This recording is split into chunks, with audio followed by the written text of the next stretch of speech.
El Señor esté con ustedes. Con tu espíritu. Del Santo Evangelio, según San Juan. Gloria a ti, Señor. Hubo un hombre enviado por Dios que se llamaba Juan. Este vino como testigo para dar testimonio de la luz, para que todos creyeran por medio de él. Él no era la luz, sino testigo de la luz. Este es el testimonio que dio Juan el Bautista, cuando los judíos enviaron desde Jerusalén a unos sacerdotes y levitas para preguntarle: ¿quién eres tú? Él reconoció y no negó quién era. Él afirmó: yo no soy el Mesías. De nuevo le preguntaron: ¿quién eres pues? ¿Eres Elías? Él les respondió: no lo soy. ¿Eres el profeta? Respondió: no. Le dijeron: entonces dinos quién eres, para poder llevar una respuesta a los que nos enviaron. ¿Qué dices de ti mismo? Juan les contestó: yo soy la voz que grita en el desierto, enderecen el camino del Señor, como anunció el profeta Isaías. Los enviados que pertenecían a la secta de los fariseos le preguntaron: entonces, ¿por qué bautizas si no eres el Mesías, ni Elías, ni el profeta? Juan les respondió: yo bautizo con agua, pero en medio de ustedes hay uno al que ustedes no conocen, alguien que viene detrás de mí, a quien yo no soy digno de desatarle las correas de sus sandalias.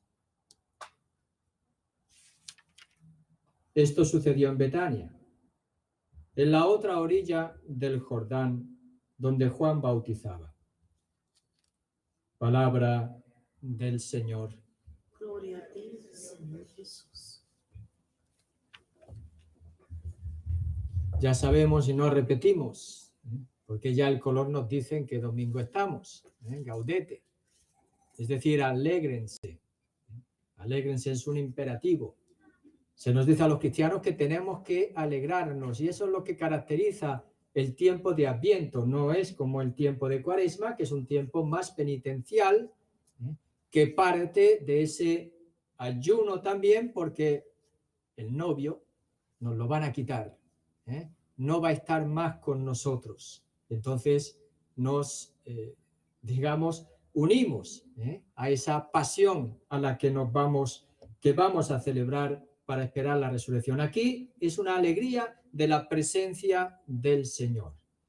Cuando hablamos de la alegría, podemos hablar de la alegría en distintas dimensiones. Se puede decir que hay una alegría física, una alegría psicológica. No sé si hay una alegría física. Yo creo que hay una alegría psicoafectiva más que física, pero algunos hablan de una alegría física cuando el cuerpo está sano, se siente bien, se siente bien, no hay nada que moleste. Algunos dicen que no notan su físico hasta que no se ponen enfermos, entonces ya ahí sí notan que tienen riñón, ahí sí notan, ¿verdad?, que tienen hígado, ahí sí notan que tienen corazón, ahí sí notan que tienen cabeza, ¿verdad?, cuando duele, ¿no?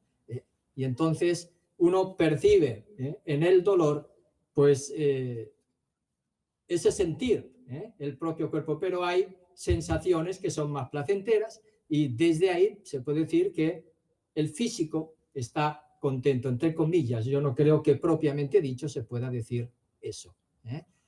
Es la conciencia que yo tengo del bienestar o del malestar el que me hace estar más contento o menos contento, o disgustado, o enfadado, o airado, o frustrado. Son sentimientos que surgen, mis reacciones ante un estar conmigo mismo y un estar con los demás. Esa es la alegría psicoafectiva, que puedo estar contento conmigo mismo, me siento bien conmigo mismo, me siento bien en mi relación con los demás, estoy contento. Hay una alegría también que viene por una esperanza. Espero acontecimientos, espero situaciones, espero personas, la presencia de los seres queridos, y eso me da alegría.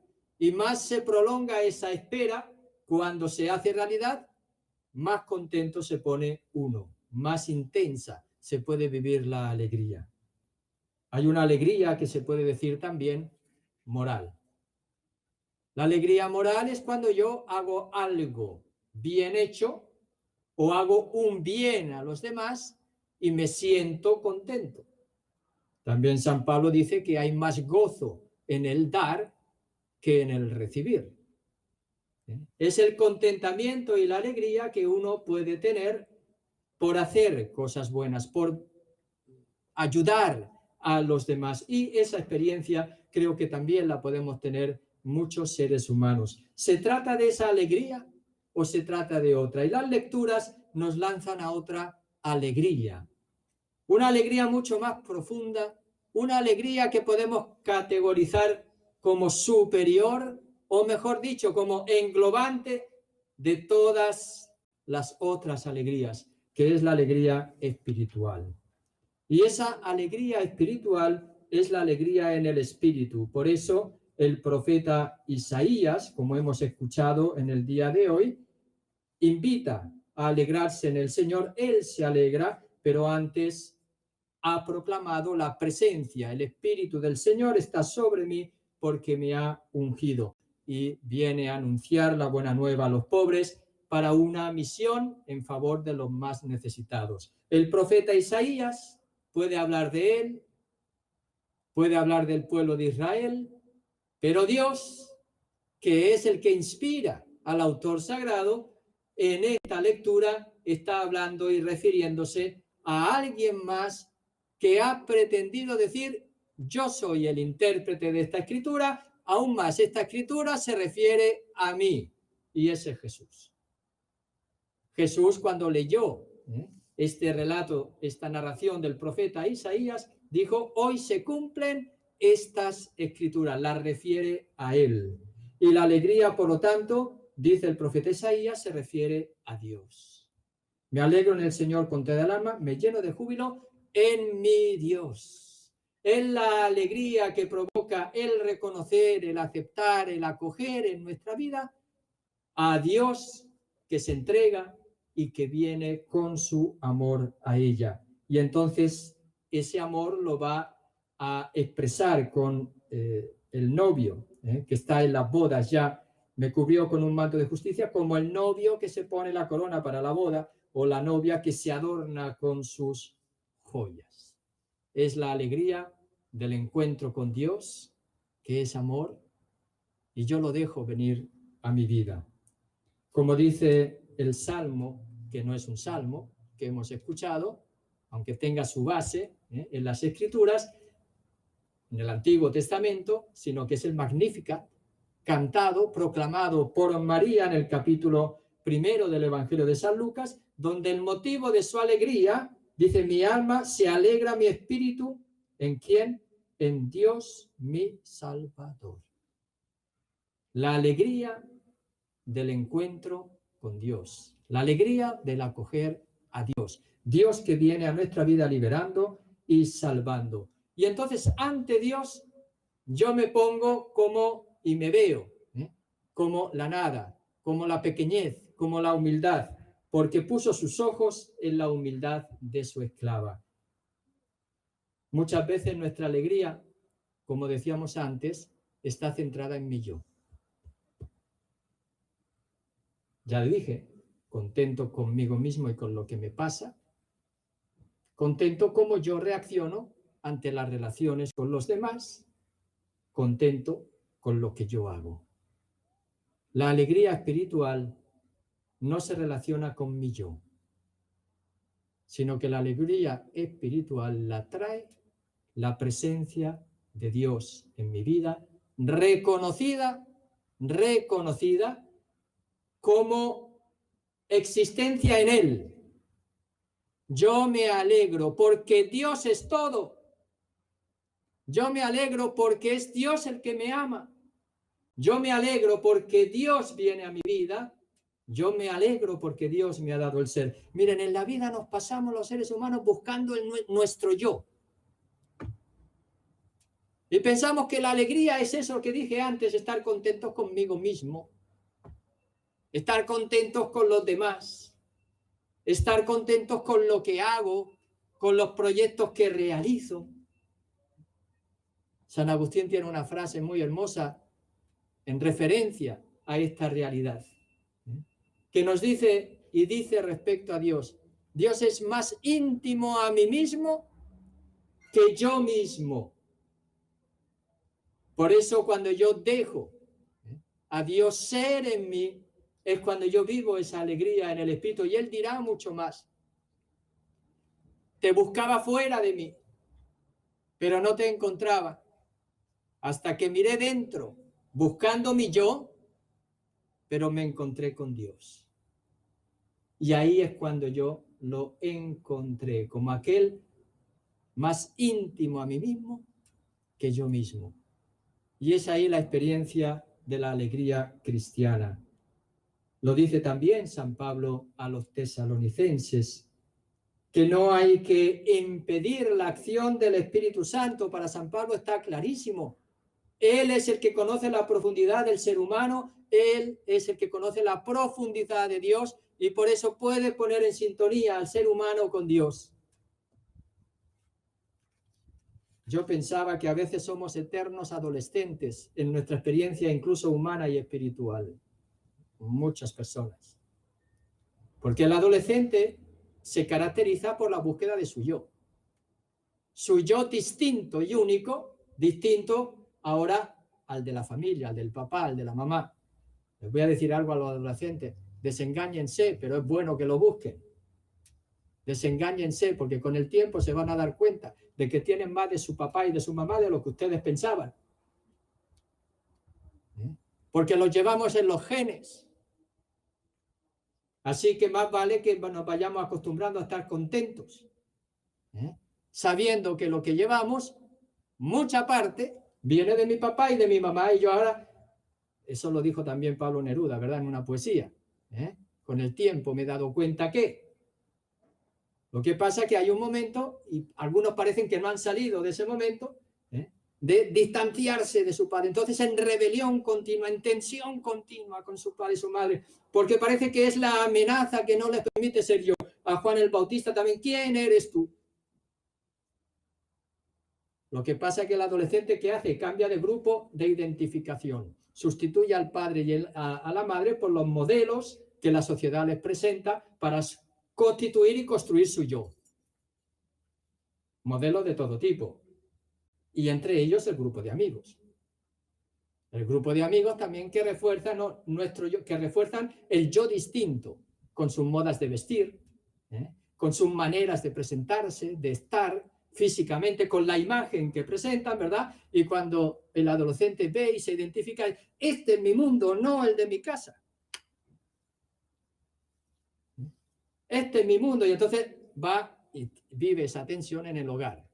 Esa tensión que en el fondo es la búsqueda de mi yo distinto, único, irrepetible, porque Dios me ha creado así. Bueno, pues en este tiempo se nos enseña, y eso es lo que va a hacer Juan el Bautista. Cuando pregunta: ¿quién eres tú? Él sabía quién era, pero sabía que su yo estaba en referencia a alguien. Y ese yo estaba en referencia a aquel que iba a señalar, y que iba a señalar como la luz. Yo no soy la luz, yo soy testigo de la luz. Y por lo tanto, él constituye su yo desde Jesús, aquel del que él prepara los caminos, para que se convierta también en aquel que va a forjar el yo de cada uno de nosotros. La alegría cristiana tiene que ver con mi relación con Jesús. Tiene que ver cómo yo dejo a Jesús ser en mí. Y cuando yo recibo su Espíritu, que es lo que nos dice, ¿cómo se hace esto? Y entonces San Pablo le da este consejo a la comunidad de los tesalonicenses. Dice, vivan siempre alegres, ¿ve? La alegría. Pero la alegría en el espíritu. Para vivir siempre alegres tienen que crear ustedes un espacio donde el espíritu pueda actuar en sus vidas. ¿Cómo? Oren sin cesar. Oren sin cesar no significa que me tengo que pasar las 24 horas del día en la iglesia. Del día y 12 del día y 12 de la noche, bueno, las que sean de noche y las que sean de día, ¿no? No significa eso, es constante. Quizá la traducción sin cesar sería oren constantemente, de gracias en toda ocasión, pues esto es lo que Dios quiere de ustedes en Cristo Jesús.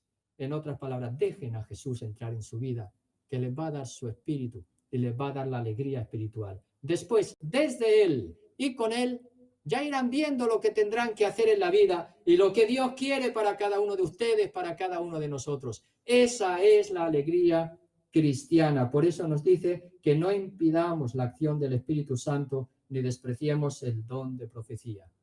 Al acoger el Espíritu Santo seremos capaces de discernir lo que nos conviene y lo que nos conviene. Entonces dicen, sométanlo todo a prueba, quédense con lo bueno, absténganse con toda clase de mal.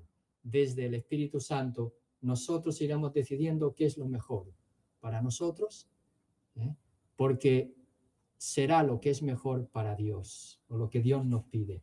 Y ahí es la experiencia de María. Se alegra mi espíritu en Dios, mi Salvador, porque puso sus ojos en la humildad de su esclava. Así que quizás también el Espíritu del Señor está sobre mí, nos dice el profeta Isaías, ha venido a liberar a los cautivos, y yo diría, hoy quizás le tenemos que pensar y tenemos que pedir para vivir la Navidad, que libere o que nos libere a nosotros cautivos de nosotros mismos y de nuestro yo. Qué cosa difícil, ¿verdad? Miren, al final, Él viene a liberarnos, y uno descubre en la vida que tiene que ser liberado de su yo, para dejar a Dios actuar, para poder decir como el Bautista, el que viene detrás de mí es más grande que yo, existía antes que yo, y entonces mi vida se convierte no en luz para los demás, sino en testigo de esa luz que Dios pone en nuestro corazón con el don del Espíritu Santo. No sé si Dios les puede o les ha hecho entender estas cosas también a ustedes. Yo se las comparto porque creo que es tan importante, y ahí está el núcleo de la experiencia cristiana. El núcleo de la experiencia cristiana, ¿en qué está? En que nosotros dejemos a Dios venir a nuestra vida por medio de Jesucristo, en el don del Espíritu Santo, y vivamos espiritualmente en el Espíritu, volcados hacia la voluntad del Padre, que es lo que Jesús nos va a enseñar en nuestra vida. Decía San Agustín, te he buscado tantas veces fuera de mí. Nos pasamos la vida buscando a Dios fuera de nosotros mismos, haciendo cosas, realizando actividades, buscando por aquí, buscando por allá, pero hasta que no entré, me di cuenta que estabas dentro de mí. Hasta que no dejemos realizarse en nosotros ese encuentro con Dios, que Él está continuamente empujándonos hacia Él con su gracia y con su amor, no llegaremos a tener la verdadera alegría. Jesús nos trae al Dios de la alegría. Hoy me olvidé en la homilía hablar de los papás que renuncian a su identidad de papá y se hacen como sus hijos, ¿verdad? Para ser sus amigos, perdiendo también su identidad y no mostrándoles una identidad fuerte. Cuando Dios entra en nuestra vida, Él configura nuestro yo. Alegrémonos y dejémoslo, y no tengamos miedo de dejar entrar a Dios. Porque Juan el Bautista dice, ahí viene, pues es el sentido de su vida, déjenlo llegar a su vida. En Jesucristo, Dios viene a nuestra vida. Que tengan un feliz domingo y nos seguimos preparando para la Navidad.